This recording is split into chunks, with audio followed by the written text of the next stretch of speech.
Hello everyone. तो इस video में हम जेनेटिक्स का वन शॉट रिवीजन स्टार्ट करेंगे।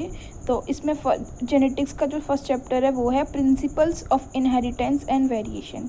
ये क्लास 12th का चैप्टर है बायोलॉजी का। तो इसमें हम स्टार्ट करते हैं। ये जो नोट्स हैं वो हैंड रिटन नोट्स हैं नीट के लिए, line to line from NCERT. तो स्टार्ट करते हैं। जेनेटिक्स क्या है? Branch of a biology which deal with the variation and inheritance. Genetics एक ऐसी ब्रांच है बायोलॉजी की जो कि वेरिएशन और इनहेरिटेंस को डील करती है। वेरिएशन का मतलब वो होता है कि जो हमारी पेरेंट्स है, जो नेक्स्ट जनरेशन है, यानी कि जैसे जो हम हैं और जो हमारे पेरेंट्स हैं उनमें क्या क्या डिफरेंसेस हैं, यानी कि एक प्रोजेनी से दूसरी प्रोजेनी में जो डिफरेंसेस होते हैं उसी को हम वेरिएशन बोलते हैं। तो degree of which progeny differ from parents. ठीक है, ये जो वेरिएशन आता है ये सेक्सुअल रिप्रोडक्शन की वजह से ही आता है। और वेरिएशन का जो टर्म था वो हमें 8000 से 1000 BC के बीच में हमें पता चल गया था। अब बात करते हैं, ये वेरिएशन से डील करते हैं और एक करता है इनहेरिटेंस से। ठीक है, तो वेरिएशन हमने समझ लिया। अब हम समझते हैं इनहेरिटेंस क्या होता है। इनहेरिटेंस वो होता है कि हम जैसे कि हम अपने पेरेंट्स से कुछ सिमिलर हैं, तो वही जो सिमिलरिटी है यानी कि character which pass parents to progeny, वो करेक्टर जो हमें हमारे पेरेंट्स से मिले हैं उसी को हम इनहेरिटेंस कहते हैं। इनहेरिटेंस की जो यूनिट होती है वो होती है heredity. It is a basis of heredity. ठीक है, अब जेनेटिक्स ये सब हम क्यों करते हैं, इससे क्या होता है कि वेरिएशन आना और इन सब से क्या होता है। अब एक इसमें एग्जांपल दिया है एनसीईआरटी में ही फर्स्ट पेज पर ही, इसके इंट्रोडक्शन पार्ट में, एक साहिवाल काऊ जो थी उसकी जो वेरिएशंस वगैरह जो आ रही थी उन्होंने उसमें क्या करा कि हमने आर्टिफिशियल सिलेक्शन कराया। तो जो साहिवाल काऊ थी ना वो जब आर्टिफिशियली सिलेक्शन कराया तो उसकी जो मिल्क प्रोड्यूस करने की जो अमाउंट था, वो जो क्वांटिटी थी ना, वो उसकी जो यील्ड थी वो इंक्रीज़ हो गई थी। तो ये इसमें एग्जांपल दे रखा है जेनेटिक्स में फर्स्ट पेज पर आर्टिफिशियल सिलेक्शन का। ठीक है, अब बात करते हैं मेंडल्स के लॉ। ये जो जेनेटिक्स का जो पूरा सिस्टम दिया है वो सबसे पहले दिया है, मेन जो दिया है वो दिया है मेंडल ने। ठीक है, मेंडल ने 2 लॉ दिए थे तो हम उनके बारे में पढ़ते हैं। सबसे पहले बात करते हैं मेंडल लॉ ऑफ इनहेरिटेंस। ठीक है, मेंडल जो थे मिड 19th सेंचुरी में इन्होंने अपना एक्सपेरिमेंट वगैरह ये सब दिया। इनका पूरा नाम जॉर्ज मेंडल था, जिन्होंने इंट्रा स्पेसिफिक हाइब्रिडाइजेशन एक्सपेरिमेंट किया गार्डन पी पर। यानी कि मेंडल ने कौन सा एक्सपेरिमेंट किया? इंट्रा स्पेसिफिक हाइब्रिडाइजेशन एक्सपेरिमेंट किया। वो किया था सिर्फ गार्डन पी पर। इनका जो टाइम पीरियड रहा था जो इनका एक्सपेरिमेंट का वो रहा था 1856 से 1863 तक, जिसमें इन्होंने 7 साल इस एक्सपेरिमेंट पर लगाए थे अपने। इसको बोल रहे हैं हम लॉ ऑफ इनहेरिटेंस। ठीक है, मेंडल ने क्या क्या चीज़ ली, जो गार्डन पी में क्या क्या लिया, इन्होंने क्या करा, स्टैटिकली एनालिसिस किया, मैथमेटिकली लॉजिक लगाया इस एक्सपेरिमेंट को करने के लिए। ये इसलिए लिया क्योंकि गार्डन पी वाला खाली पीक से एक्सपेरिमेंट इसलिए करा क्योंकि जो पीक का जो सैम्पलिंग साइज़ था ना वो बहुत ज़्यादा लार्ज था। इसमें बहुत सारे करेक्टर्स भी शो हो रहे थे, यानी कि 7 कॉन्ट्रास्टिंग करेक्टर्स भी शो हो रहे थे और जिसके साथ साथ 2 अपोजिट एलील्स भी थे। ठीक है, और जैसे कि 7 करेक्टर्स में क्या क्या इन्होंने शो करा। एक तो स्टेम की हाइट ली पी प्लांट की, उसके फ्लावर का कलर लिया, फ्लावर की पोजीशन ली, पॉड का शेप लिया, पॉड की कलर ली, सीड का कलर लिया और सीड की शेप ली। और उनमें ना ट्रेट क्या होता है, 2 चीज़ होती हैं, एक होता है डोमिनेंट, एक होता है रेसेसिव। तो इन दोनों को बोलते हैं हम एलील्स। यानी कि डोमिनेंट एक जो करेक्टर फर्स्ट प्रोजेनी से दूसरी प्रोजेनी में पास हो रहा है उसको तो बोलते हैं हम डोमिनेंट, और जो रिसेसिव रह जा रहा है उसको हम बोलते हैं, जो रह जा रहा है करेक्टर उसको बोलते हैं हम रिसेसिव। ठीक है, तो 2 चीज़ हो गई, एक डोमिनेंट एक रिसेसिव। तो जैसे कि स्टेम की हाइट है, हाइट एक टॉल हो गई एक ड्रॉप हो गई। जो पास हो रही है जो डोमिनेंट है वो गई टॉल, यानी कि वो कैपिटल टी से डिनोट कर रहे हैं, और जो ड्राफ है यानी कि जो छोटी वाली हाइट है उसको हम डिनोट कर रहे हैं स्मॉल टी से। सेकंड आ गया फ्लावर का कलर, जिसमें वायलेट और वाइट, फ्लावर की पोजीशन एक्सियल और टर्मिनल, पॉड का शेप यानी कि इन्फ्लेटेड और कंस्ट्रक्टेड। पॉड का कलर ग्रीन और येलो, सीड का कलर येलो और ग्रीन, और सीड का शेप ब्राउन एंड रिंकल। तो ये पूरे 7 कॉन्ट्रास्टिंग कैरेक्टर्स है जिनके अपोजिट टू अपोजिट ट्रेट्स है। तो इनको मतलब आते ही हैं एग्ज़ाम में अच्छे से। अब बात करते हैं, इन्होंने जो पी प्लांट लिया वो इसलिए भी लिया क्योंकि वो आर्टिफिशियली और क्रॉस पॉलिनेशन से आराम से हो रहा था, और ये हमें ट्रू ब्रीडिंग लाइन भी प्रोवाइड कर रहा था इसलिए। तो मेंडल ने क्यों क्यों लिए, एक तो वो स्टैटिस्टिकल एनालिसिस की वजह से, उसके सैम्पलिंग साइज़ की वजह से, कॉन्ट्रास्टिंग करेक्टर्स की वजह से, और उनके 2 अपोजिट ट्रेट्स की वजह से, और एक क्रॉस पॉलिनेशन और आर्टिफिशियल पॉलिनेशन की वजह से, जिससे उनको ट्रू ब्रीडिंग लाइंस मिल रही थी पी प्लांट की। ठीक है, अब जो पी प्लांट था मतलब ये तो सारा इसलिए बताया कि जो भी एक्सपेरिमेंट में उन्होंने क्या क्या करा, कि कैसे कैसे करा, कि उन्होंने करेक्टर्स लिए, एनालाइजिंग किया, और आर्टिफिशियली ये जो एक्सपेरिमेंट था ये क्रॉस पॉलिनेशन के थ्रू हुआ था। ठीक है, अब बात करते हैं पी प्लांट की कुछ जो पी प्लांट की जो करेक्टरिस्टिक्स है ना, वो पी प्लांट जो होता है क्रॉस पॉलिनेशन हो जाता है और कंटिन्यूस पॉलिनेशन हो जाता है। यानी कि यही वाला जो लिया था उन्होंने अपने एक्सपेरिमेंट में लिया था, इसी की वजह से पी प्लांट लिया था। एक पी प्लांट में 14 ट्रू ब्रीडिंग प्लांट्स वेराइटीज़ होती है, यानी कि 14 ट्रू ब्रीडिंग वेराइटी, यानी कि 7 करेक्टर्स और उनके एलील्स, तो total 14 correct true breeding plant की वेराइटीज़ हो गई ना। ये रही, ये पूरी 14 है, तो इसी को बोल रहे हैं यहाँ पर। इनका जो पी प्लांट का जो लाइफ स्पैन था वो भी छोटा था। तो जब लाइफ स्पैन छोटा हो गया तो वो आसानी से बहुत सालों तक की, बहुत आगे तक की अपनी एक्सपेरिमेंट करते जा रहे थे वो अपनी जनरी में। ठीक है, can grow in small place. P plant जो ऐसा प्लांट है वो बहुत छोटे जगह पर भी ग्रो कर सकता है, और उनकी जो सीड है ना उनको आसानी से हम हैंडलिंग भी कर सकते हैं। तो इस वजह से ही पी प्लांट ही इसलिए लिया था अपने एक्सपेरिमेंट में। अब बात करते हैं लॉ ऑफ इनहेरिटेंस के, यानी कि जो मेंडल का लॉ है उसके आगे की बात करते हैं उन्होंने कैसे कैसे करा। सबसे पहले करा था उन्होंने मोनो हाइब्रिड क्रॉस, यानी कि 1 जीन को इनहेरिटेंस करके उन्होंने क्रॉस किया। पहले क्या लिया, जैसे मानो कि कोई भी कैरेक्टर ले लिया, हमने हाइट ले लिया, ठीक है, तो पेरेंट्स का टॉल एक और एक दूसरे पेरेंट्स, यानी कि एक मेल का एक फीमेल का, टॉल लिया ड्रॉफ लिया, तो टॉल का गैमेट कैपिटल टी और ड्रॉफ का गैमेट स्मॉल टी, तो दोनों मिक्स हो गई, तो क्या बन गया, कैपिटल टी और स्मॉल टी। ठीक है, अब F1 जनरेशन में हमारे पास जो भी फिनोटाइप आए सारे के सारे टॉल मिले, और जो जीनोटाइप आए वो सारे के सारे कैपिटल टी और स्मॉल टी मिला। फिनोटाइप यानी कि फिजिकली, यानी कि बाहरी से, और जीनोटाइप यानी कि उसमें जीन्स को देखना कि वो जीन कैसे हैं। ठीक है, अब F1 जनरेशन में जब उन्होंने सेल्फ पॉलिनेशन कराया तो सारे टॉल प्लांट मिले, और जीनोटाइप में खाली कैपिटल टी और स्मॉल टी मिक्स वाला मिला। अब बात करते हैं F2 जनरेशन की। F2 जनरेशन में क्या करा, कैपिटल टी और स्मॉल टी इनको दोनों को क्रॉस पॉलिनेशन कराया। पहले तो सेल्फ, अब इन दोनों को ही अंदर करा रहे, तो एक capital T small T, capital T small T, तो हमें यहाँ पर क्या हुआ, 3:1 की में क्या आया, फिनोटाइप रेशियो आया, और जीनोटाइप रेशियो आया 1:2:1। 3:1 का मतलब है कि 3 तो टॉल प्लांट आए और 1 ड्रॉफ प्लांट आया, और जीनोटाइपिक रेशियो का मतलब है कि 1 टॉल, 2 हाइब्रिड और 1 ड्रॉफ प्लांट आया। ठीक है, तो ये हमारा मेंडल का मोनो हाइब्रिड क्रॉस है पूरा। एक सेकेंड, ठीक है, अब हम बात करते हैं इनके, इन्होंने ये वाला जो डायग्राम है ना, ये इसी को उन्होंने पुनेट स्क्वायर बोला है, the diagram call the Punnett square. और ये जो डेवलप किया था वो ब्रिटिश जेनेटिस्ट थे ग्रिग्नाल्ड सी पुनेट, तो इनके नाम से पुनेट स्क्वायर इस डायग्राम का नाम है। बेसिस ऑफ हेरिडिटी वो है इनहेरिटेंस, और इनहेरिटेंस की यूनिट क्या है, जीन, यानी कि जो हेरिडिटी की जो बेसिस है वो है इनहेरिटेंस, और इनहेरिटेंस का जो बेसिस है वो है जीन। ठीक है, एक चीज़ है होमोजाइगस और हेट्रोजाइगस।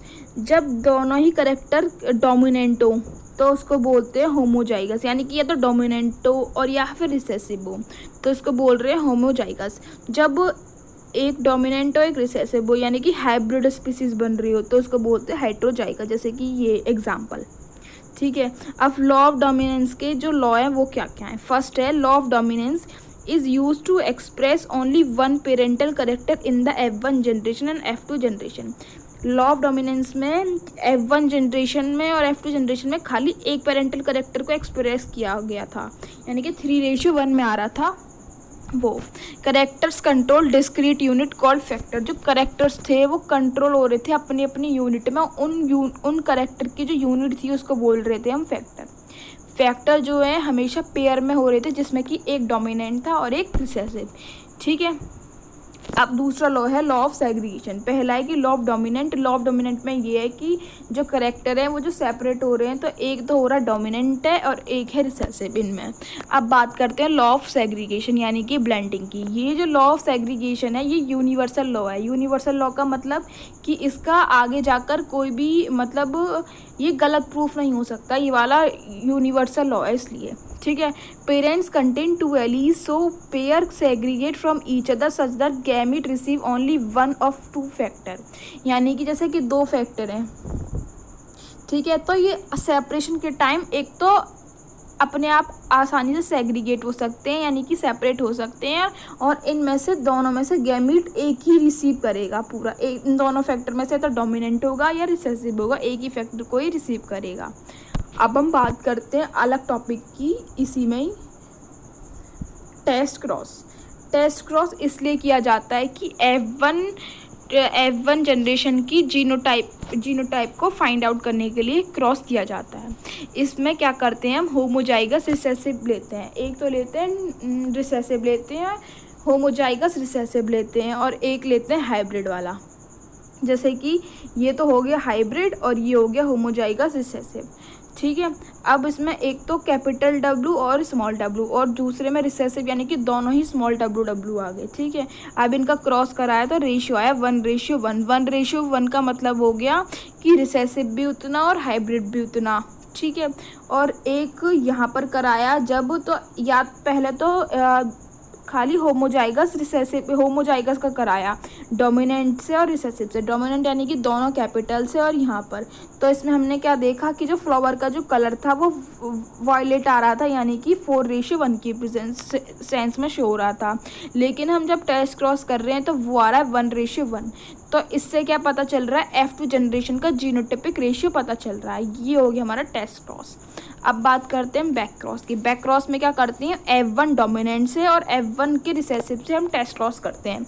यानी कि F1 के रिसेसिव तो लेना ही लेना, डोमिनेंट ले लें या कुछ भी ले लें, बस उसमें बैक क्रॉस हो जाएगा।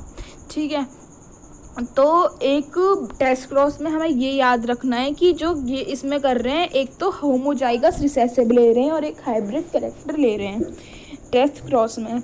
ठीक है, और क्या कहते हैं, बैक क्रॉस में जो हम ले रहे हैं वो ले रहे हैं F1 का रिसेसिव ले रहे हैं टेस्ट बैक क्रॉस में। ठीक है, अब हम बात करते हैं आगे के टॉपिक्स की। Incomplete dominance. ठीक है, एक सेकेंड, ये वाला जो हमने यहाँ लिया, एक कैपिटल W और स्मॉल w का मतलब, कैपिटल W जो था वो फ्लावर का कलर की बात कर रहे हैं, यानी कि कैपिटल W वॉयलेट कलर का और स्मॉल जो W है वो है वाइट कलर का। ठीक है, एक चीज़ कि जितने भी टेस्ट क्रॉस हैं वो सारे बैक क्रॉस हो सकते हैं, लेकिन सारे बैक क्रॉस टेस्ट क्रॉस नहीं हो सकते। ठीक है, क्योंकि हम इसमें बैक क्रॉस में हम कुछ भी ले सकते हैं, लेकिन एक चीज़ लेनी है कि F1 का रिसेसिव लेना है। लेकिन यहाँ पर पूरा कंफर्म है कि हमें एक तो डोमिनेंट, एक तो रिसेसिव लेना है और एक हाइब्रिड लेना है। ठीक है, अब हम बात करते हैं इनकम्प्लीट डोमिनेंस की। इनकम्प्लीट डोमिनेंस यानी कि जो लॉ ऑफ डोमिनेंस है यहाँ पर डिस्प्रूव हो जाता है इनकम्प्लीट डोमिनेंस में। इसमें क्या कर रहे हैं, इसमें एग्जांपल ले रहे हैं डॉग फ्लावर का यानी कि स्नैपड्रैगन का, या एंथ्रीनियम sp, ये इसका साइंटिफिक नेम है, और या मिराबल चलापा यानी कि 4 o'clock। ये दो एग्जांपल ले रहे हैं। इसमें क्या कर रहे हैं कि पेरेंट्स है एक RR कैपिटल R और एक स्मॉल r, एक तो होमोजाइगस कैपिटल R वाला और एक होमोजाइगस डोमिनेंट, और एक ले रहे हैं होमोजाइगस रिसेसिव। यहाँ पर फ्लावर का कलर है रेड और वाइट, ठीक है। अब F1 जनरेशन में गैमेट्स लिए एक आर और एक आर, तो हाइब्रिड मिल गया आर आर। अब F2 जनरेशन में जैसे हमने लॉ ऑफ डोमिनेंस में किया था, ऐसे ही करने पर हमें क्या पता चल रहा है, एक तो हमें टोटल प्योर रेड कलर मिल रहा है फ्लावर का, एक प्योर मिल रहा है हमें वाइट कलर, लेकिन इसके साथ साथ रेड और वाइट के बीच में एक इंटरमीडिएट कलर मिल रहा है हमें फ्लावर का, यानी कि पिंक। तो इसका मतलब जो लॉ ऑफ डोमिनेंस था, ठीक है, यहाँ पर डिस्प्रूव हो जाता है इसका। तो इसको बोलते हैं हम इनकम्प्लीट डोमिनेंस। तो इसका फिनोटिपिक रेशियो और जीनोटिपिक रेशियो दोनों का सेम आता है, 1:2:1 और 1:2:1, ठीक है। तो ये पूछा जाता है कि किसका फिनोटिपिक रेशियो सेम आता है, तो वो इसी का ही आता है, इनकम्प्लीट डोमिनेंस का। इसमें normal allies normal enzyme perform, इसमें एक चीज़ आती है कि एंजाइम का परफॉर्मेंस नॉर्मल हो या लेस एफिशिएंट हो या नॉन फंक्शनल हो या एंजाइम नहीं हो। तो जब ये सब चीज़ें आती है ना, तो फिनोटाइप पर अफेक्ट पड़ता है, ठीक है। जब नॉर्मल हो तो कोई इफेक्ट नहीं पड़ता फिनोटाइप पर प्लांट के, लेकिन जब कोई भी एंजाइम वर्क नहीं कर रही हो या नॉन फंक्शनल हो तो वहाँ पर फिनोटाइप का इफेक्ट पड़ता है, ठीक है। अब बात करते हैं कोडोमिनेंस। कोडोमिनेंस का मेन एग्जाम्पल है हमारे ह्यूमन के ब्लड का ABO ब्लड ग्रुप। कोडोमिनेंस जो दिया था वो दिया था कार्ल लैंडस्टेनर ने दिया था। इसमें इन्होंने ये एग्जाम्पल कोडोमिनेंस मल्टीपल एलिलिज्म का भी है, ठीक है। ये आगे मैं बताऊंगी कि मल्टीपल एलिलिज्म क्या होता है। अभी हम बात करते हैं कोडोमिनेंस की, यानी कि ABO ब्लड ग्रुप जो कि ह्यूमन में है, ये इसका एग्जाम्पल है। तो ह्यूमन का जो ब्लड ग्रुप जो फाइंड आउट किया था वो किया था कार्ल लैंडस्टेनर ने। यहाँ पर दो चीज़ बताई थी, एक एंटीजन और एक एंटीबॉडीज़। एंटीजन वो होती हैं जो कि RBC की सरफेस पर प्रेजेंट होती है, शुगर की टाइप। RBC जो ह्यूमन का ब्लड है उसके अंदर RBC होती हैं, RBC के चारों तरफ एक सरफेस शुगर की लेयर प्रेजेंट होती है, तो उसको बोल रहे हैं हम एंटीजन। और जहाँ पर नहीं होती है उसको बोलते हैं हम एंटीबॉडीज़, ठीक है। तो antibodies present on the serum body form in cell, ठीक है। और एंटीजन जो होते हैं हेरिडिटरी होते हैं, शुगर होते हैं, और ये प्रेजेंट होते हैं सरफेस ऑफ RBC। ये मल्टीपल एलिलिज्म का एग्जाम्पल है। मल्टीपल एलिलिज्म का मतलब है कि जैसे कि मैंने टॉल का बताया, हाइट का बताया, इन सब का बताया, 7 कॉन्ट्रास्टिंग ट्रेट्स का, उसमें 2-2 एलिलिज्म थे। लेकिन जो मल्टीपल एलिलिज्म था इसमें 3 आ जाते हैं, यानी कि ब्लड ग्रुप A होता है, ब्लड ग्रुप B होता है और ब्लड ग्रुप O भी होता है। तो यहाँ पर क्या होगा, 3 एलीज आ गए, यानी कि मल्टीपल एलिलिज्म का ये एग्जाम्पल है, ठीक है। ब्लड ग्रुप A यानी कि आई जीन से रिप्रेजेंट करते हैं। आई जीन के 3 एलील होते हैं, IA, IB और I, यानी कि स्मॉल आई को हम O ब्लड ग्रुप बोलते हैं, IA को A ब्लड ग्रुप, IB को B ब्लड ग्रुप, ठीक है। ब्लड ग्रुप A में एंटीजन प्रेजेंट होता है, ब्लड ग्रुप B में भी एंटीजन प्रेजेंट होता है, लेकिन जो ब्लड ग्रुप O होता है उसमें कोई भी एंटीजन प्रेजेंट नहीं होता, यानी कि RBC की सरफेस पर कोई भी शुगर वाली लेयर प्रेजेंट इसमें नहीं होती है, किसमें, ब्लड ग्रुप O में, ठीक है। जब पेरेंट्स का यानी कि फादर का ब्लड ग्रुप A हो और मदर का ब्लड ग्रुप B हो, तो चिल्ड्रन का जो ब्लड ग्रुप आता है वो A ही आता है। अगर फादर का ब्लड ग्रुप A हो और मदर का O हो, ठीक है, तो ब्लड ग्रुप आएगा A, ठीक है। अगर फादर का B और मदर का भी B हो तो B आएगा। अगर फादर का B हो और मदर का B और मदर का O हो तो B आएगा, यानी कि या तो फादर का हो या मदर का हो, ये कोई भी हम इसमें ले सकते हैं। ऐसे कि अगर दोनों का O हो तो उसमें ब्लड ग्रुप आ जाएगा चिल्ड्रन का blood group O। Blood group O में कोई भी कोई भी एंटीजन प्रेजेंट नहीं होता, सिर्फ और सिर्फ एंटीबॉडीज़ प्रेजेंट होती हैं ब्लड ग्रुप O में, ठीक है। और ब्लड ग्रुप AB जो होता है, अगर मानो कि फादर का A हो या B हो और मदर का, अगर फादर का A हो मदर का B हो, और अगर मदर का B हो और फादर का A हो, तो ब्लड ग्रुप मिलता है चाइल्ड को AB, यानी कि कोडोमिनेंस वाला ब्लड ग्रुप इसमें मिल जाता है, ठीक है। एक चीज़ होती है एक जो ब्लड ग्रुप हर कोई डोनेट कर सकता है, तो ब्लड ग्रुप O नेगेटिव जिसका होगा वो यूनिवर्सल डोनर होगा, और ब्लड ग्रुप AB पॉजिटिव जिसका होगा वो यूनिवर्सल रेसिपिएंट होगा। तो ये ब्लड ग्रुप का ये चीज़ पूछा जाता है कि कौन यूनिवर्सल डोनर है और कौन यूनिवर्सल रेसिपिएंट है, ठीक है। अब हम बात करते हैं पीलियोट्रॉफी की। ये वाली चीज़ हमने डिस्कस कर ली। अब हम बात करते हैं पीलियोट्रॉफी की। पीलियोट्रॉफी क्या है? When one gene control many characters, यानी कि जब एक ही जीन बहुत सारे कैरेक्टर्स को कंट्रोल करे। जैसे कि हमने अभी पढ़ा था कि प्लांट में टॉल है, टॉल के लिए अलग यूज़ कर रहे थे हम, कलर हाइट के लिए अलग यूज़ कर रहे थे, कलर के लिए अलग यूज़ कर रहे थे, शेप के लिए अलग यूज़ कर रहे थे। लेकिन अगर कहीं पर एक ही जीन बहुत सारे कैरेक्टर्स को कंट्रोल कर रही है तो वहाँ पर बोला जाता है पीलियोट्रॉफी। पीलियोट्रॉफी यानी कि one gene control many characters. इसका एग्जांपल है डिसीज़ फिनाइलकीटोनुरिया। फिनाइलकीटोनुरिया में क्या होता है, एक सिंगल जीन का म्यूटेशन हो जाता है और इसकी वजह से phenyl aniline dye hydroxylase enzyme की वजह से एक जीन का म्यूटेशन हो जाता है। और इस म्यूटेशन की वजह से क्या क्या चीज़ हो जाती है, हेयर का रिडक्शन होने लगता है, पिगमेंट, स्किन का जो पिगमेंट है ना उसमें भी गड़बड़ होने लगती है, मेंटल रिटार्डेशन होने लगती है इंसान को। तो ये सारी चीज़ें इसमें होने लगती हैं अगर कोई फिनाइल एनिलीन हाइड्रोलेज एंजाइम अगर इसका म्यूटेशन हो जाता है तो इस डिसीज़ का नाम है फिनाइलकीटोनुरिया। ठीक है। दूसरा एग्जांपल है starch synthesis in P plant.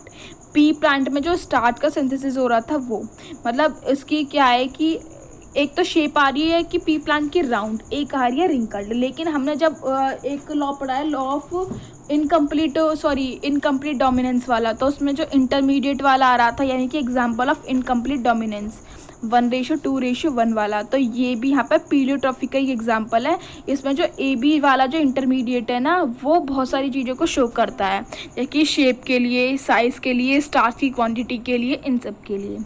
अब हम बात करते हैं सेकंड टॉपिक यानी कि पॉलीजेनिक इनहेरिटेंस। पहला था पीलियोट्रॉफी, अब बात करते हैं पॉलीजेनिक इनहेरिटेंस। पीलियोट्रॉफी में तो एक जीन बहुत सारे कैरेक्टर्स को कंट्रोल कर रही थी, लेकिन पॉलीजीन में जब बहुत सारे जीन ही एक कैरेक्टर्स को कंट्रोल करेंगे तो उसको बोलते हैं पॉलीजेनिक इनहेरिटेंस। जैसे कि हमारा स्किन का कलर ए होता है, बी होता है, सी होता है। ह्यूमन की हाइट बड़ी भी होती है, छोटी भी होती है, इंटरमीडिएट भी होती है, मतलब बहुत सारी तरह तरह की हमारी हाइट होती है।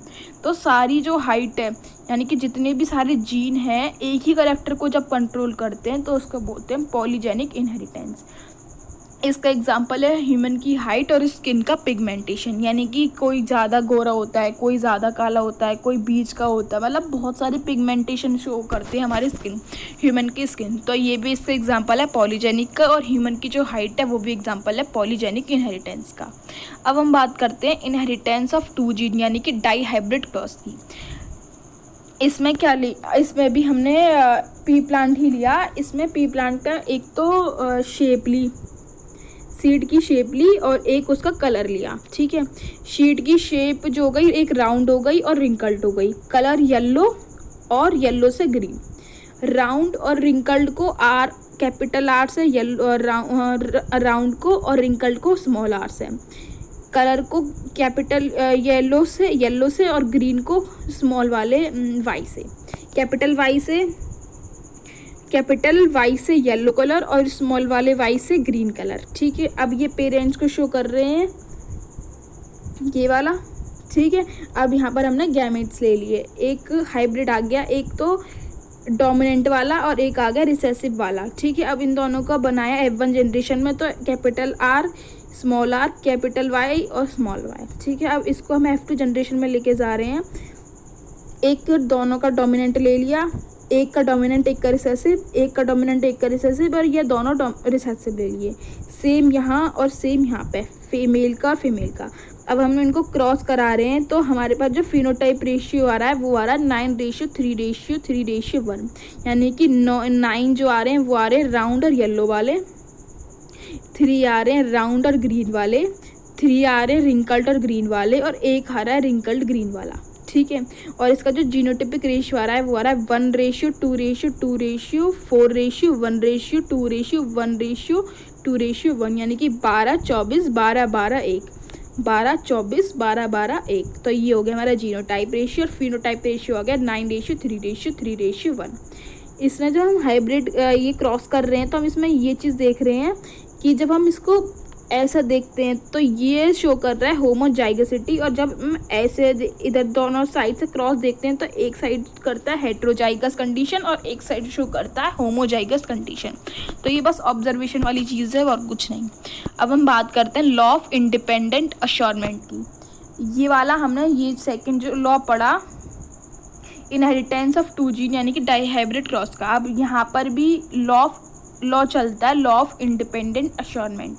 इसमें ये बताता है कि जब जो पेयर है या जो ट्रेट है जब वो कंबाइन होता है हाइब्रिड की फॉर्म में, जैसे कि ये वाला कहाँ गया, ये वाला RY ये हाइब्रिड की फॉर्म में कंबाइन है, लेकिन जब ये सेग्रीगेट हो रहा है वो एक दूसरे से इंडिपेंडेंट है।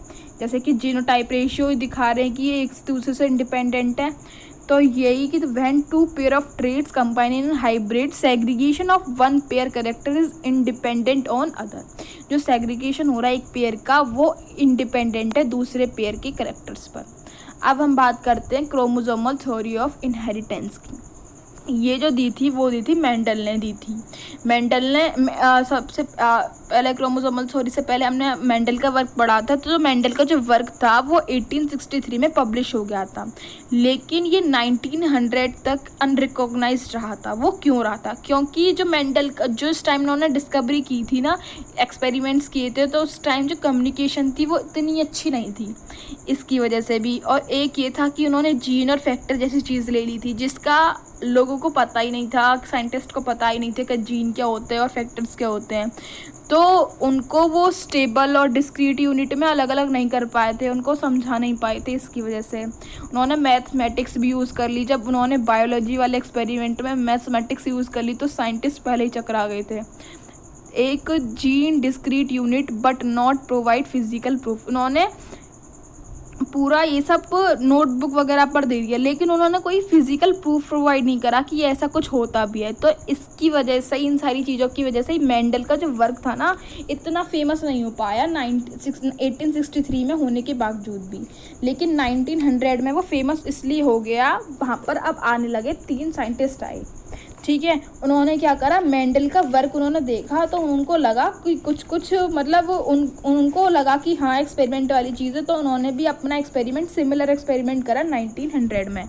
तो उन साइंटिस्ट का नाम है 3 डी वेरिस, कॉरन्स और वॉन शेकमार्क। तो ये तीनों साइंटिस्ट आए 1900 में। उन्होंने क्या बताया, क्रोमोसोमल की डिस्कवरी हुई तो nucleus divide and develop just before cell division. पहले ये बताया कि जो क्रोमोसोमल की डिस्कवरी हुई कि न्यूक्लियस डिवाइड होता है और डबल होता है सेल डिवीजन में। तो ये सब क्रोमोसोम का पूरा उन्होंने बताया। तो क्रोमोसोमल का जो बिहेवियर था, जीन का बिहेवियर से पैरेलल बताया। एक साइंटिस्ट आए थॉमस वॉल्टर शटन एंड थ्योरी बोरी। शटन और बोरी ने, यानी कि ये इन दोनों साइंटिस्टों ने क्या करा, जो क्रोमोसोमल बिहेवियर बताया क्रोमोसोमल का और जीन का। जीन जो मेंडल ने दिए थे, क्रोमोसोम जो इन 3 साइंटिस्ट ने दिए थे। तो इन दोनों के इनका बिहेवियर इन्होंने बताया क्या कहते हैं, शटन और बोरी ने। तो यहाँ पर जो मेंडल का लॉ था पूरा अच्छे से एक्सप्लेन हो गया था यहाँ तक आने पर। अब बात करते हैं इंडिपेंडेंट अश्योरमेंट ऑफ क्रोमोसोम्स। क्रोमोसोम्स का इंडिपेंडेंट अश्योरमेंट वाला लॉ, मतलब ये वाला जो दिया था लॉ ऑफ इंडिपेंडेंट अश्योरमेंट, ये तो मेंडल ने लिया था जीन के लिए। अब जो क्रोमोसोम्स के लिए दिया है वो इन साइंटिस्ट ने आकर दे दिया। इन्होंने क्या बताया कि मियोसिस फर्स्ट और एनाफेज फर्स्ट के टाइम, मियोसिस फर्स्ट में एनाफेज फर्स्ट के टाइम पर जो होमोलोगस जो क्रोमोसोम है वो सेपरेट होते हैं। तो वहाँ पर जो क्रोमोसोम का नंबर है 4 होता है और सेल का नंबर होता है 1। ठीक है, ये दिख ही रहा है, मैं सेल 1 है, एक सेल में 4 क्रोमोसोम होते हैं। ठीक है, मियोसिस सेकेंड में एनाफेज के टाइम पर यहाँ पर जो सेल का नंबर हो जाता है वो हो जाता है 2 और क्रोमोसोम का जो नंबर हो जाता है वो हो जाता है 2। ठीक है, यानी कि एक सेल में 2 क्रोमोसोम हो जाते थे, पहले तो 4 थे, तो अब एक सेल में 2 हो गए और जो सेल हो गई वो हो गई 2। ठीक है, यानी कि जो सिस्टर क्रोमेट्स थे ना वो सेपरेट होने लगते हैं मियोसिस सेकेंड में। अब मियोसिस सेकेंड के बाद जो बनती है जर्म सेल, जर्म सेल में क्या होता है, 4 क्रोमोसोम अलग अलग हो जाते हैं और जो सेल होती है वो 4 बन जाते हैं, लेकिन क्रोमोसोम का नंबर सेम रहता है, यानी कि 2 ही रहता है। अब बात करते हैं क्रोमोसोमल थ्योरी ऑफ इनहेरिटेंस की। ये जो दी थी शटन एंड बोरी ने दी थी। इन्होंने क्रोमोसोमल सेग्रीगेशन और मेंडल का प्रिंसिपल वाला वर्क, ये दोनों को कंबाइन कर पूरी अपनी थ्योरी दे दी थी। ठीक है, ये मैंने आपको यहाँ भी बता दिया कि ये जो शटनर बोरी आए थे ना, इन्होंने मेंडल का वर्क और जो इन तीनों साइंटिस्ट का क्रोमोसोम वाला वर्क, इन दोनों को कंबाइन कर ये पूरा theory they the, independent assurement of chromosome वाली थ्योरी पूरी, क्रोमोसोमल थ्योरी ऑफ इनहेरिटेंस। तो ये इस थ्योरी में अब एक और साइंटिस्ट आए, थॉमसन हंट मॉर्गन, इन्होंने क्रोमोसोमल थ्योरी ऑफ इनहेरिटेंस दिया। ये जो साइंटिस्ट थे डी वॉरिस, कॉनवॉन और शेगमार्क, इन्होंने जो मेंडल का वर्क था उन्हीं के एक्सपेरिमेंट पर बेसिस पर क्रोमोसोम वगैरह का मतलब उन्होंने नाम दे दिया कि क्रोमोसोम कुछ चीज़ है। ठीक है, अब उन्होंने नाम दे दिया। उसके बाद साइंटिस्ट आए थे हमारे थॉमस हंट मॉर्गन और उनके जो कलीग्स थे वो आए। उन्होंने क्या करा, जब क्रोमोसोम का नाम दे दिया तो उन्होंने स्टडी करने लगे उस जीन के ऊपर, उन्होंने स्टडी करने लगे। ठीक है, तो इनका नाम यानी कि इनकी वाली जो थ्योरी थी थॉमस हंट मॉर्गन की, और जो इन्होंने दी थी मेंडल ने, तो इन दोनों को मिलाकर बोला जाता है क्रोमोसोमल थ्योरी ऑफ इनहेरिटेंस, और ये ही दी थी शटनर और बोरी ने। ठीक है, अब बात करते हैं इन्होंने क्या करा, इन्होंने स्टडी की थी टिनी फ्रूट फ्लाई पर, यानी कि ड्रोसोफिला पर इन्होंने स्टडी की थी। इसका नाम है टिनी फ्रूट फ्लाई का ड्रोसोफिला मेलनगस्टर। ठीक है, इन्होंने क्या किया, सिंपल सिंथेटिक मीडियम में लैब में फ्रूट फ्लाई को ग्रो किया, क्योंकि वो इसलिए लिया ड्रोसोफिला जैसे कि हमें पी प्लांट का बताया कि वो क्यों लिया, तो ये इसलिए लिया क्योंकि इसकी जो लाइफ साइकिल थी ना वो 2 हफ्ते की थी ओनली। ठीक है, ये सिंगल मीटिंग में बहुत सारे अपने प्रोजेनी को दे देती थी। ठीक है, और इसको हम इसके मेल और फीमेल को अच्छे से हम क्लियर डिफ्रेंशिएशन कर सकते थे माइक्रोस्कोप में। ठीक है, और ये लो पावर माइक्रोस्कोप में भी आसानी से देखी जा सकती थी। तो ये सारे इसके बेनिफिट थे ड्रोसोफिला लेने की वजह से। का कारण यही था थॉमस हंट मॉर्गन का और उसके कलीग्स का। ठीक है, अब उन्होंने जो क्रोमोसोमल थ्योरी ऑफ इनहेरिटेंस दिया, ड्रोसोफिला का जो स्टडी किया, उन्होंने क्या बताया, लिंकेज और रिकॉम्बिनेशन के बारे में बताया। लिंकेज और रिकॉम्बिनेशन का बारे में कैसे बताया कि Morgan hybridise yellow body white eye female to brown body red eye male intercrossed. माना कि जैसे ड्रोसोफिला पर लिया करा, जैसे कि मान लो कि कोई चीज़ है, कोई इंसान है, उसकी येलो बॉडी है, येलो बॉडी और उसकी वाइट आइज है, वो हो गई फीमेल।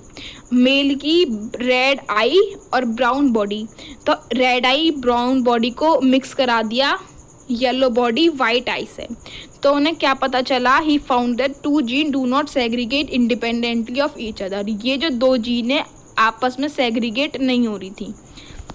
उन्होंने तो बताया कि आपस में सेग्रीगेट हो जाती हैं इंडिपेंडेंटली, तो ये इस चीज़ को डिस्प्रूव कर रहे हैं यहाँ पर आकर मेंडल वाले लॉ को। ठीक है, ये वाले जो साइंटिस्ट थे हमारे मॉर्गन। अब इन्होंने लिंकेज का क्या बताया, लिंकेज है कि physical association of A gene on chromosome पर जो फिजिकल एसोसिएशन होता है जीन का उसको बोलते हैं हम लिंकेज।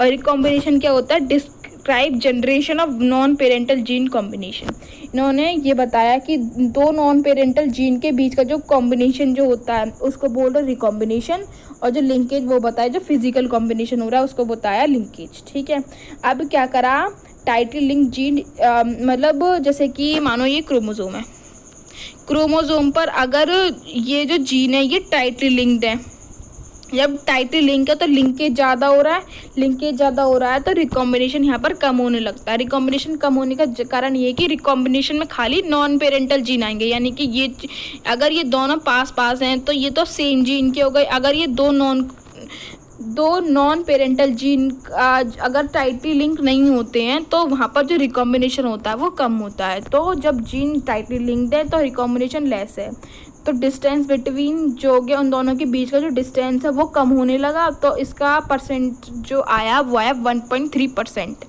अगर जो जीन को लिंक्ड करा लूजली, जब लूजली लिंक्ड कर लिया तो डिस्टेंस क्या हो गया, ज़्यादा। डिस्टेंस ज़्यादा होने पर रिकॉम्बिनेशन हमारा आया ज़्यादा, तो यहाँ पर जो परसेंटेज आया 37.2% आया। यानी कि अगर जैसे जैसे डिस्टेंस बढ़ता जाएगा वैसे वैसे रिकॉम्बिनेशन बढ़ता जाएगा और लिंकेज कम होती जाएगी। यानी कि डिस्टेंस डायरेक्टली प्रोपोर्शनल है रिकॉम्बिनेशन की और रिकॉम्बिनेशन इन्वर्सली प्रोपोर्शनल है लिंकेज के। तो इन्होंने ये सारी बातें अपने एक्सपेरिमेंट में बताई थी। अब बात करते हैं हमारा एकदम अलग टॉपिक इस चैप्टर का, वो है सेक्स डिटर्मिनेशन वाला टॉपिक। ठीक है, ये जो दिया था सेक्स डिटर्मिनेशन, वो दिया था हैंगिंग ने 1891 में। तो यहाँ पर एक फिर से साइंटिस्ट आ गए, बहुत सारे साइंटिस्ट हो गए इस चैप्टर में ऑलरेडी। ठीक है, इन्होंने एक चीज़ बताई थी कि एक बार बॉडी होती है जो कि हेट्रोक्रोमोटाइज्ड होती है एक्स क्रोमोसोम्स पर।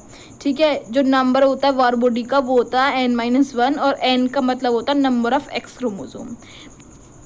मतलब कुछ एक चीज़ बताई, उन्हें समझ में नहीं आया कि है क्या। वो जो वार बॉडी थी वही सारे जो सेक्स वाला जो एक्स और वाई वाला है वही चीज़ आ गई इसमें वार बॉडी में। ठीक है, तो उन्होंने सेक्स डिटर्मिनेशन में सबके ये बताया कि कौन है होमोजाइगस है, हेट्रोजाइगस है, फीमेल है, मेल है, उसका कौन सा कितना है, कौन सा जीन है, कौन सा जीन नहीं है। तो ग्रास हॉपर में जो फीमेल है वो है होमोजाइगस यानी कि XX, और जो मेल है उसमें एक X है और एक O है यानी कि एक एब्सेंट है। कॉकरोच में जो फीमेल है वो ZO है और मेल है होमोजाइगस मेल है कॉकरोच में, और ग्रास हॉपर में जो फीमेल है वो होमोजाइगस है, और जो कॉकरोच में मेल है वो होमोजाइगस है। बर्ड और फिशेस में वो बताया कि फीमेल जो है वो हेट्रोजाइगस है और मेल जो है होमोजाइगस है। ठीक है, तो मेल और कॉकरोच, बर्ड और फिशेस में मेल जो होते हैं होमोजाइगस होते हैं, ये चीज़ याद रखनी है। डोर्सोफिला में जैसे कि हमारे ह्यूमन की तरह ही होता है, डोर्सोफिला में भी ह्यूमन में जो होता है फीमेल जो होती है वो होती है होमोजाइगस और जो मेल होते हैं वो होते हैं हेट्रोजाइगस। तो डोर्सोफिला और ह्यूमन का सेम है, ये तो सबको याद ही रहता है कि ह्यूमन का XX और मेल में XY होता है, और जैसे ह्यूमन का X और डोर्सोफिला का आ गया। अब हमें याद करने वाली चीज़ है कॉकरोच, ग्रासहॉपर और बर्ड्स और कॉकरोच में ये चीज़ याद रखनी है कि दोनों में ही होमोजाइगस मेल होता है। जब होमोजाइगस मेल होता है और जब इन दोनों में होमोजाइगस मेल है तो दूसरे जो ग्रासहॉपर बचा उसमें जो हो गया होमोजाइगस फीमेल हो जाती है। ठीक है, इसमें मेल में एक एब्सेंट होता है, इसमें कॉकरोच में भी एब्सेंट होता है फीमेल में, और जो इसका जो फीमेल है उसमें ZW होता है, यानी कि जो बर्ड और फिशेस में मेल जो होता है होमोजाइगस और फीमेल जो होती है हेट्रोजाइगस। यानी कि जो ह्यूमन का जो उल्टा मान लो बर्ड वाला है, बस उसमें Z और XX वाला अलग आ रहा है। अब हम बात करते हैं हनी बी की। हनी बी का जो सेक्स डिटर्मिनेशन वाला जो चीज़ है वो एकदम अलग है सबसे इन सारे ऑर्गेनिज्म से, क्योंकि हनी बी में फीमेल में जो होते हैं 2N होता है और मेल में होता है N। 2N से 32 बनते हैं और मेल में 16 बनते हैं। तो माइटोसिस से स्पर्म जो प्रोड्यूस होते हैं वो मेल में होते हैं 16 और फीमेल में होते हैं 32। अब meiosis sperm produce haploid diploid sex determination होता है हनी बी में। हनी बी का जो सेक्स डिटर्मिनेशन वाला चीज़ है उसको बोल रहे हैं हम हैप्लॉइड डिप्लॉइड सेक्स डिटर्मिनेशन। ठीक है, और यहाँ पर they do not have father and son. Honey bee में कोई उनका फादर और सन नहीं होता, लेकिन इनका ग्रैंडफादर और ग्रैंडसन होता है, क्योंकि इनका जो हनी बी में जो मेल जो फॉर्म होता है ना वो होता है पार्थिनोजेनेसिस की वजह से। इसकी वजह से ये इसका जो सेक्स डिटर्मिनेशन है वो बहुत ज़्यादा डिफरेंट है। अब हम बात करते हैं टॉपिक म्यूटेशन की। म्यूटेशन क्या होता है? जब DNA में वेरिएशन आने लगती है उसको बोलते हैं म्यूटेशन, यानी कि जो DNA का जो सीक्वेंसेस है वो चेंज होने लगता है, ऑल्टर होने लगता है, वहाँ पर उसे बोलते हैं म्यूटेशन।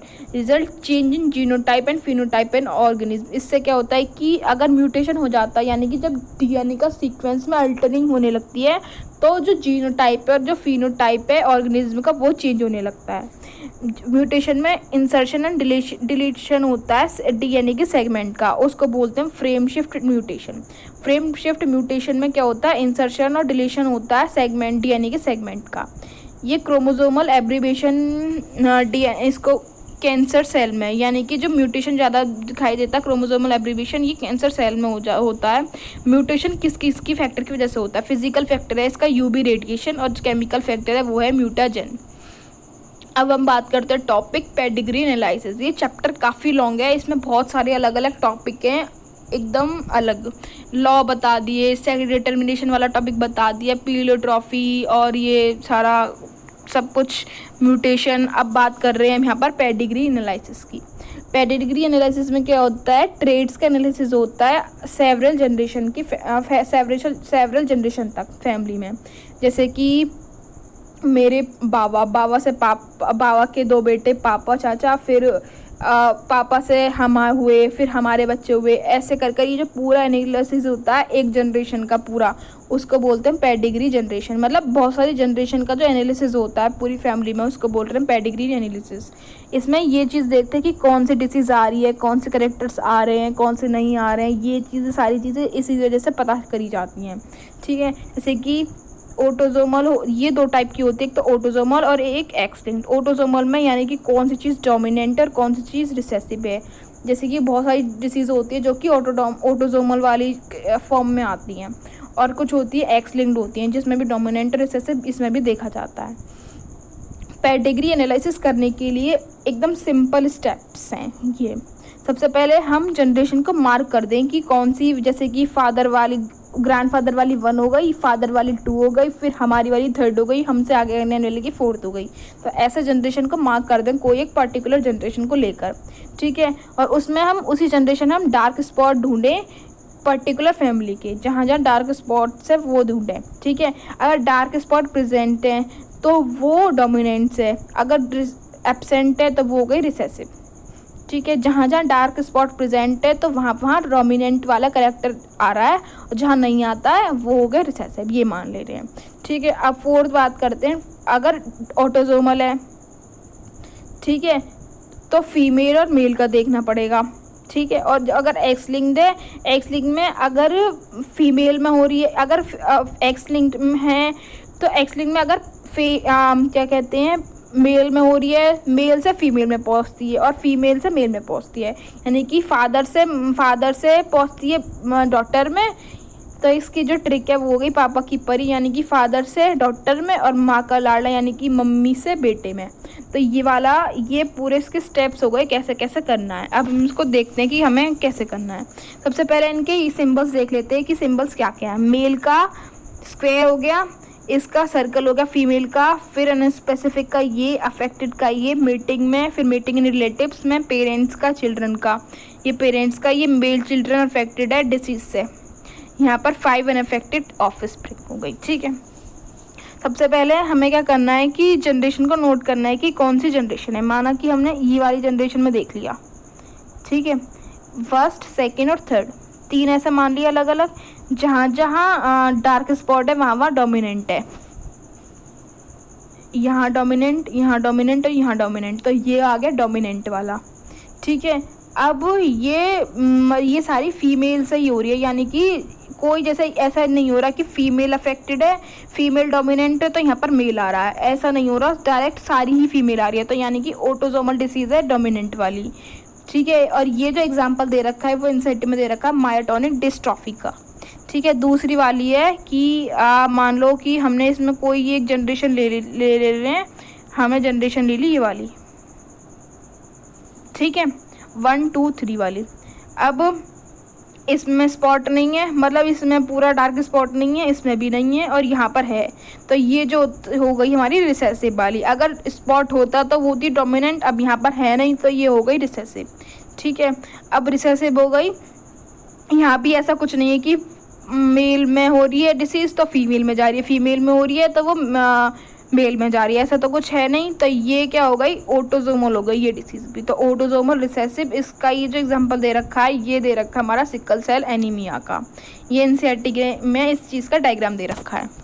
ठीक है, अब हम बात करते हैं मेंडेलियन डिसऑर्डर की। मेंडेलियन डिसऑर्डर वो होते हैं अल्ट्रेशन और म्यूटेशन इन सिंगल जीन। अगर किसी सिंगल जीन में म्यूटेशन हो जाता है तो उसको और अल्ट्रेशन हो जाता है, उसकी वजह से जो डिसीज़ होती है वो होती है, उसको बोलते हैं मेंडेलियन डिसऑर्डर। ये जो पता करी जाती है मेंडेलियन डिसऑर्डर, ये पता की जाती है पेडिग्री एनालिसिस से।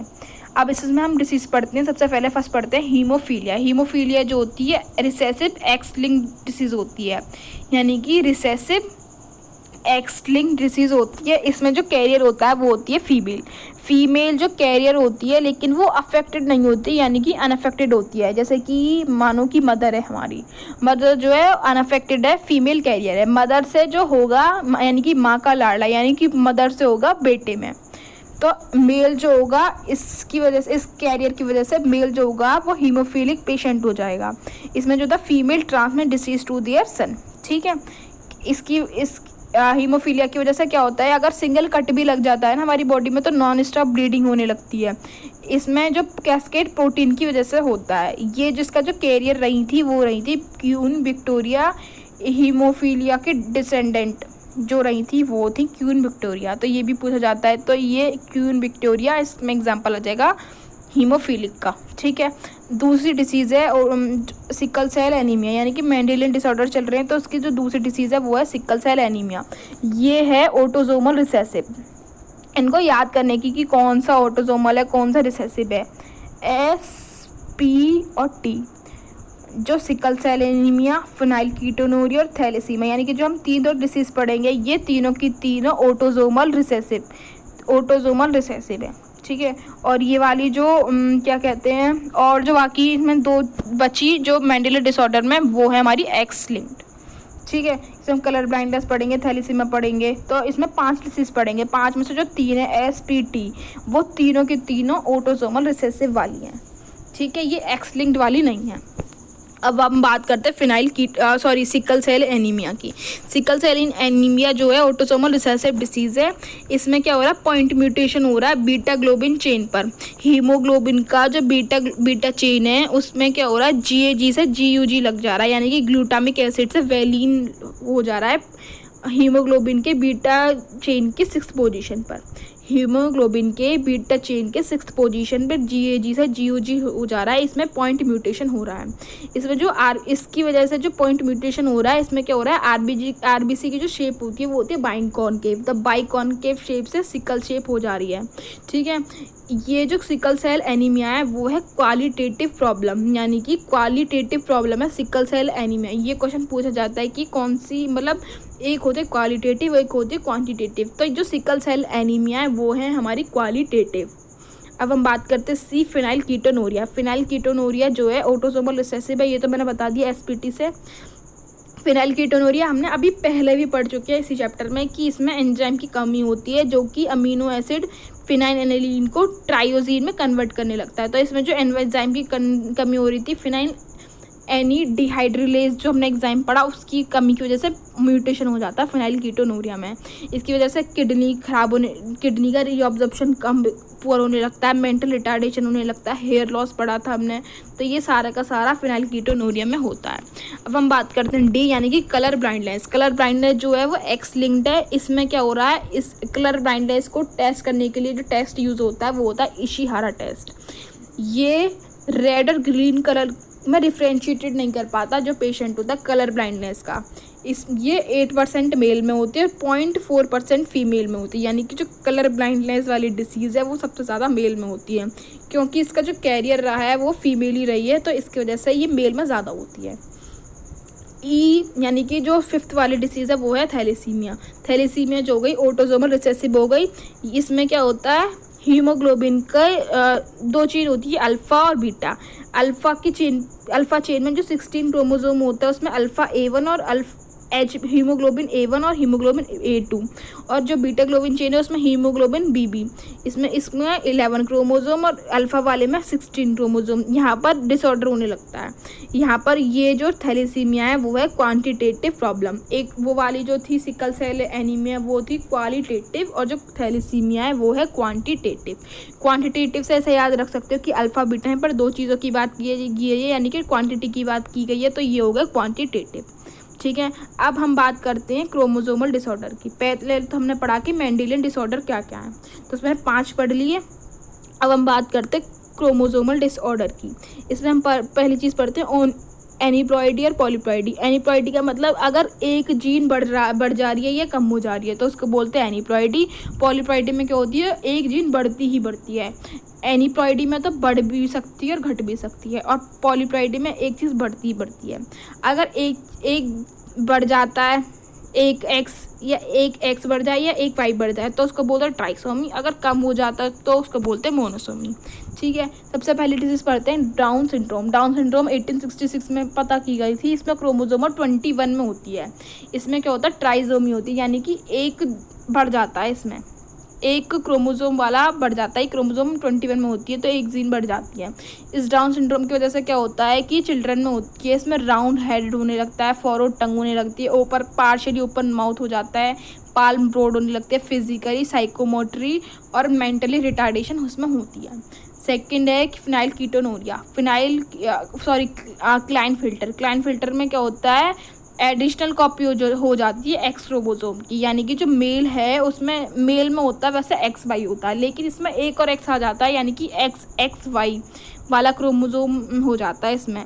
तो इसमें क्या होता है, एक एडिशनल क्रोमोसोम ऐड होने लगता है, तो इसकी वजह से जो मेल में फैमिलीन डेवलपमेंट होने लगता है, यानी कि फीमेल के कैरेक्टर ज़्यादा होने लगते हैं।